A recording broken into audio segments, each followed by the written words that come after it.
Mark Carney didn't waste any time after arriving in Tokyo. Within hours of landing, he was already meeting with Shigeru Ishiba to announce a new strategic partnership between Canada and Japan. The agreement focuses on energy cooperation, critical minerals, advanced technology, and defense collaboration. But the most important outcome is simple: new markets for Canada. And that's exactly what Donald Trump doesn't want to see: Canada gaining more leverage. For years, Trump's approach toward Canada has relied on one key reality: Canada's heavy dependence on the U.S. market. When one country controls most of your trade access, tariffs and pressure become powerful tools. But Mark Carney is changing that equation. With new partnerships in India, Australia, and now Japan, Canada is steadily expanding its economic options. Every new deal weakens the idea that Canada has nowhere else to go. The Tokyo Agreement is more than diplomacy. It's practical economic cooperation in industries that will shape the future. Now, Carney has been visiting other countries as well on this trip, not just Japan. Overall, do you think the deals that he has made, including in Australia and India, do you think that they will help Canada diversify trade beyond the U.S.? It's hard to imagine that they won't. And a couple of things. I mean, first of all, this trip has been, to a certain degree, shadowed by the war in Iran and reactions of world leaders to what's occurring in the Middle East.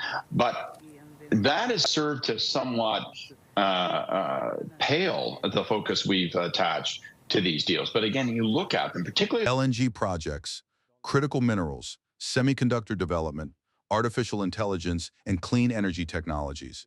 These sectors aren't just profitable industries. They are the foundation of modern economic power. Canada has exactly what Japan needs: reliable energy supplies, vast reserves of rare earth minerals, and a stable democratic partner capable of supporting long-term supply chains. That's why Japan sees Canada not just as a trading partner, but as a strategic economic ally. This is where the geopolitical picture becomes clear. Trump has long tried to use tariffs and economic pressure to force concessions from Canada. But that strategy only works if Canada has limited alternatives. Carney is making sure those alternatives exist. Across the Indo-Pacific and beyond, India, Australia, Japan, the European Union, and Gulf nations, Canada is building partnerships based on its strengths: energy, minerals, and technology. The more these relationships grow, the less vulnerable Canada becomes to pressure from any single country. Analysts say Canada holds a natural advantage in several resources that the modern global economy depends on: critical minerals for batteries, rare earth elements for electronics and defense systems, and massive energy reserves. Countries like Japan rely heavily on secure supply chains for their advanced manufacturing industries. With global tensions disrupting those supply chains, reliable partners have become more valuable than ever. Nation on the basis of population. And these do form the foundation, if these partnerships are acted upon, for really, really strong economic ties. And again, I think there's another dimension to all this. The Prime Minister clearly seems to be trying to patch together a set of Indo-Pacific relationships, which in turn might be able to patch together with something with the EU, so that you've got a major trading bloc, or at least major potential partnerships of which Canada would be a part, but the United States would not. A way of giving us leverage against the might of the United States, so they can't just push us around on the world stage when it comes to trade. Canada fits that role perfectly.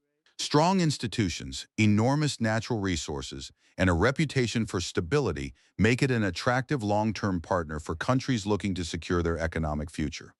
If you look at Carney's recent visits, India, Australia, and now Japan, a pattern emerges. These are not isolated diplomatic trips. They appear to be part of a broader strategy to strengthen Canada's global economic position. Each agreement focuses on areas where Canada already holds influence: energy, critical minerals, advanced technologies, and defense cooperation.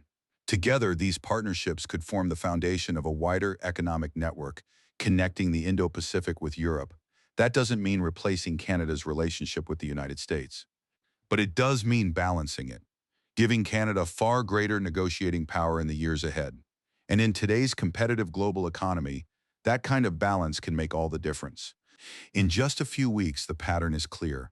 Major agreements in India, stronger ties with Australia, and now a strategic partnership with Japan. Each move sends the same message. Canada is no longer relying on one market, one partner, or one source of economic power. Instead, it is building a broader network of alliances that expand its options and strengthen its position in global trade. And the more partners Canada has, the less effective economic pressure becomes. So the real question now is this: will Canada's growing partnerships across the Indo-Pacific give it real leverage in the global economy?